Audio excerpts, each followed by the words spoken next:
আসসালামু আলাইকুম সবাইকে। কি অবস্থা? কেমন আছেন সবাই? ইউএফা চ্যাম্পিয়ন্স লিগের শেষ ১৬ ড্র অনুষ্ঠিত হইল। তো শেষ ১৬ ড্রয়ে কঠিন ম্যাচ আমার কাছে মনে হইতেছে ২ টা। ফার্স্ট অফ অল একটা তো হইলো বায়ার্ন মিউনিখ ভার্সেস বায়ার লিভারকুজেনের ম্যাচটা। এটা হচ্ছে জার্মান ক্লাস। আর আরেকটা ম্যাচ আমার কাছে মনে হচ্ছে যে খুব বেশি ইম্পর্টেন্ট। আর সেটা হচ্ছে আমাদের প্রিয় মাদ্রিদ, রিয়াল মাদ্রিদের সাথে অ্যাটলেটিকো মাদ্রিদের। ইউসিএল এর এইবারকার নিয়মটা অনেকটা এরকম হয়ে গেছে। দেখেন একই লিগের দুইটা টিমের বিপক্ষে খেলতেছে। আবার দুইটার একদম সেই রকম রাইভাল। কেন বলতেছি, এবার রিয়াল মাদ্রিদ অ্যাটলেটিকো মাদ্রিদের সাথে ২টা ম্যাচ খেলছে লিগে, ২টাতেই ড্র। আবার ওইদিকে বায়ার্ন মিউনিখ বায়ার লেভারকুজেনের সাথে ২টা ম্যাচ খেলছে, ওরা আরো বেশি প্রতিযোগিতামূলক ম্যাচ খেলছে, দুইটাতেই ড্র।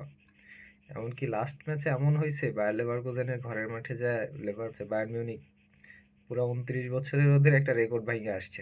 পুরা ৯০ মিনিট খেলা ওরা গোলের অন টার্গেট কোনো শট রাখতে পারে নাই। হ্যারি কেনের মতো একটা স্ট্রাইকার টিমে আছে, এত ভালো একটা টিম, জোশুয়া কিমিক আর কি, মানে সবাই। আর আপনারা সবাই জানেন যে জার্মান লিগের সবচেয়ে ভালো টিমটাই হলো বায়ার্ন মিউনিখ। সেই বায়ার্ন মিউনিখের মতো টিম যদি একটা টিমের বিপক্ষে ৯০ মিনিটে কোনো অন টার্গেট শট না নিতে পারে, তাহলে ভাবেন যে সেই টিমটা আবার কেমন খেলতেছে। তো যাই হোক, এটা একটা জার্মান ক্লাস হবে সবচেয়ে। মনে হবে অনেকের কাছে যে এটা ইউসিএল এর রাউন্ড অফ 16 এর সবচেয়ে কঠিন ম্যাচ আর কি, সবচেয়ে জমজমাট ম্যাচ বলতে পারেন বায়ার্ন মিউনিখ ভার্সেস বায়ার লিভারকুজেন। তো এদের মাঝখান দিয়ে আবার ভুলে গেলে চলবে না যে আমাদের মাদ্রিদ ডার্বি আর কি, Real Madrid versus Atletico Madrid. Madrid derby অনেকটা একই রকম গল্প শোনায়। এই সিজনে ২টা ম্যাচ অনুষ্ঠিত হইলো, ২টাই ড্র। একবার অ্যাটলেটিকো মাদ্রিদের ঘরের মাঠে যায় ড্র হইলো, এবার আইসা আবার হচ্ছে সান্তিয়াগো বার্নাবিউতে আইসা তো গোল শূন্য ড্র হইলো। এখানে দেখেন অনেকটা বিতর্কিত সিদ্ধান্ত অবশ্য ছিল রেফারির, যা হোক লা লিগা এরকম মাঝে মাঝে হইতাছে রিয়াল মাদ্রিদের সাথে। কিন্তু সবকিছু মিলায় ড্র তো হয়েছে, এটা তো মানতে হবে। মানে খেলাটা যে হাড্ডাহাড্ডি হচ্ছে এটা কিন্তু মানতে হবে আপনার। আর ইউরোপা চ্যাম্পিয়ন্স লিগের মতো একটা স্টেজ, যে স্টেজে এসে আপনার রিয়াল মাদ্রিদ সবসময় অন্যরকম খেলে। কিন্তু ভাই এখন ব্যাপার হলো যে একটা একটা মোস্ট ইম্পর্টেন্ট কথাবার্তা এটা হইতে পারে যে আহ, কোন লেগটা কোন টিমের আসলে হোম ম্যাচ অ্যাওয়ে ম্যাচ হচ্ছে। আমরা রিয়াল ফ্যানরা কি ভাবি যে আচ্ছা ঠিক আছে, একটা টিমের সাথে খেলা হইলো,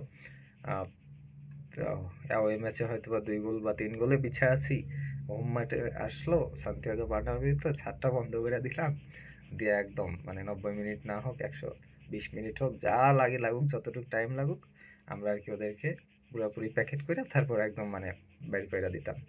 কিন্তু ভাই আস্তে সাবধান, এই ম্যাচটা অন্তত আপনাকে ফার্স্ট লেগেই সান্তিয়াগো বার্নাবিউতে খেলতে হবে এবং সেকেন্ড লেগটা অনুষ্ঠিত হবে অ্যাটলেটিকো মাদ্রিদের ঘরের মাঠে। সো এখানে আর কি ছাদ বন্ধ করে সেকেন্ড লেগে জেতার মতো কোনো অপশন তো নাই। আপনাকে যাই করতে হবে, ফার্স্ট লেগেই একটা বড় ধরনের লিড নিতে হবে। বড় ধরনের লিড তো মানে একদম সেই রকম লিড তো নিতে পারবেন না, হয়তো বা ২-১ গোল বা ২-০ গোলে একটা ম্যাচ জিতলেন বা ৩-১ গোলে। আর তারপরে যা আপনার এটিএম এর ম্যাচে যায়, এটিএম এর ঘরের মাঠে যায় হয়তো বা আপনাকে দেখা যায় যে ড্র করলেন বা ১-০ গোলে জিতলেন, এই আর কি। মোটামুটি এখন তো রিয়াল মাদ্রিদ টিমটা আসলে একদম সর্বশক্তির টিমও না, যদিও লা লিগাতে কয়েকটা ম্যাচ আর কি পয়েন্ট লুজ করছে রিয়াল মাদ্রিদ। তো লা লিগার সাথে আপনি কখনোই ইউএফা চ্যাম্পিয়ন্স লিগের রিয়াল মাদ্রিদকে মিলাইতে পারবেন না। লা লিগা রিয়াল মাদ্রিদ একটা অন্যরকম টিম, ইউএফা চ্যাম্পিয়ন্স লিগে আসলে রিয়াল মাদ্রিদ একটা অন্যরকম টিম। এটা আসলে আমরা যারা মাদ্রিদ ফ্যান তারা তো জানি, যারা মাদ্রিদ ফ্যান না তারাও কিন্তু এটা মোটামুটি এখন বুঝে গেছে। তো অনেকেই হয়তো বা ভাবতেছেন যে অ্যাটলেটিকো মাদ্রিদের সাথে খেলা, সেকেন্ড লেগটা আবার অ্যাটলেটিকো মাদ্রিদে ঘরের মাঠে, রিয়াল মাদ্রিদ হয়তো বা ইউএফা চ্যাম্পিয়ন্স লিগ স্টেজ থেকে নকআউট। আসলে এরকম কিছু হইতে যাইতেছে না ভাই, সাথে থাকেন, খেলা হবে।